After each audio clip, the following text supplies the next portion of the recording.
So, hello everyone! Maganda. Mas maganda pa kayo sa araw na ito. So, for today's video, gagawa tayo magluluto ako ng ginisang ampalaya.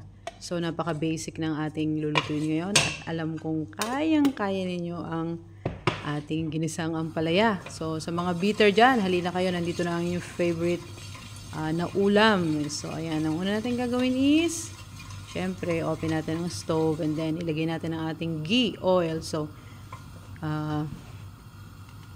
ang ginagamit namin madalas dito ay ghee oil. And then, after mainit ang ating ghee, ilagay na natin ang ating nahiwagang onion. So, kung ano man yung sangkap na nandito sa bahay, yun ang aking gagamitin. So naghiwa ako ng isang onion.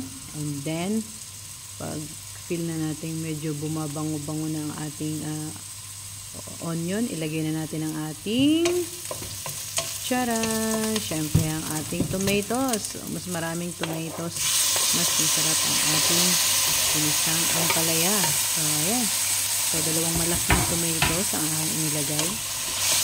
And then after that, isutay lang natin siya.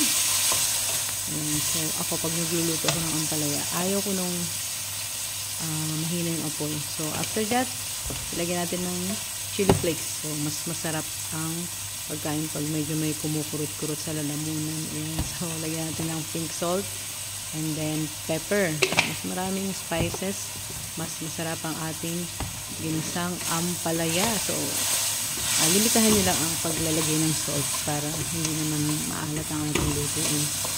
So, after that, sutay lang natin yan, guys. Sutay lang natin yan. And then, ayun. After that, masutay natin.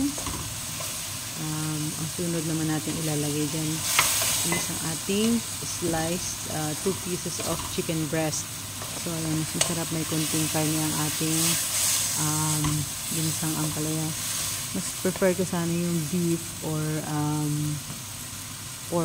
pork talagang the best. Kaso, bawal naman dito ang pork. So, tiyaga na lang tayo sa ating chicken breast. And then, takloban natin siya and let it cook for like 2 to 3 minutes. And then, after that, open natin siya and haluin natin. And tingnan natin kung luto na ba siya. I think luto na yun. Madaling maluto ang chicken breast. And after that, lagyan natin siya ng patis. So, ayan, napakaswerte ng ginisang ampalaya ngayon kasi nasalo niya ang huling patak ng patis. So, ayan yung last patis sa bahay. So, ayan, napakaswerte ng ating dish today. Nakasalo siya ng huling patak ng patis. And then after that, takluban natin siya and let it cook for like 1 to 2 minutes. And then after that is, ilagay na natin ang ating main vegetable. Sa mga bitter dyan, halina kayo dito.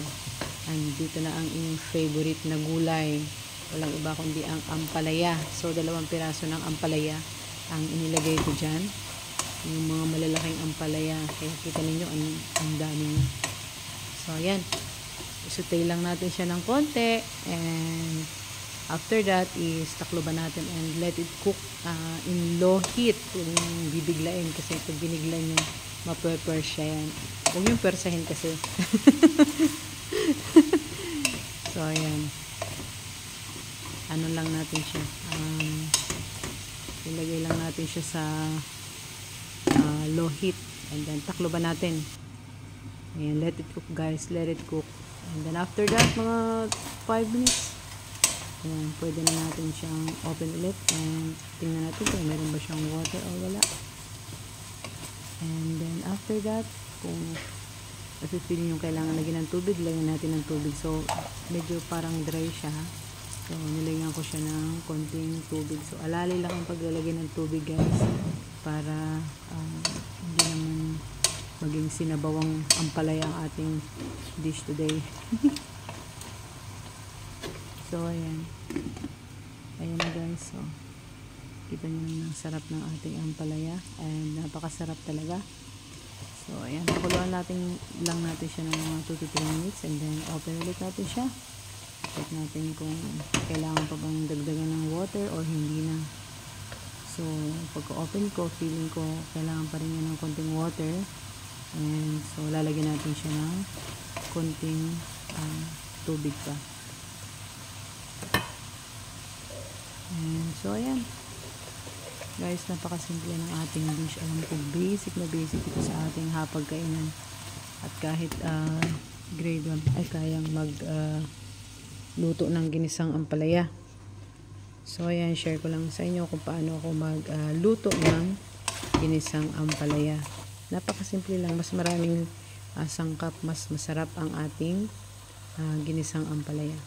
So, after that, guys, ayan, ilalagay natin ang pinakang huling sangkap natin, which is ang ating mahiwagang itlog. So, 3 itlog ang inilagay ko dyan.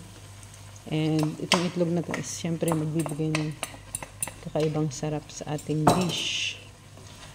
Ayan. So, pagkalagay ng ating itlog, haluin lang natin siya ng alalay lang ang paghalo. Huwag niyong bibiglain.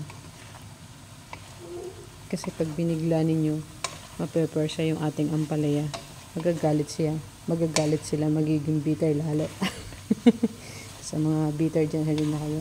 Malapit nang maluto ang inyong favorite vegetables. And so, ayan. Ayan. Flip lang natin ng konti-konti ang ating ampalaya. And malapit itong maluto, guys. So, ito na ang aming napakasarap na pananghalian for today. And thank you so much sa inyong support. And sana nakapulot kayo ng konting aral sa aking recipe. So, ayan. Maraming salamat. And ayun, sana nag-enjoy kayo. Bye-bye. Maraming salamat. Bye-bye. God bless everyone. Bye-bye. Bye-bye.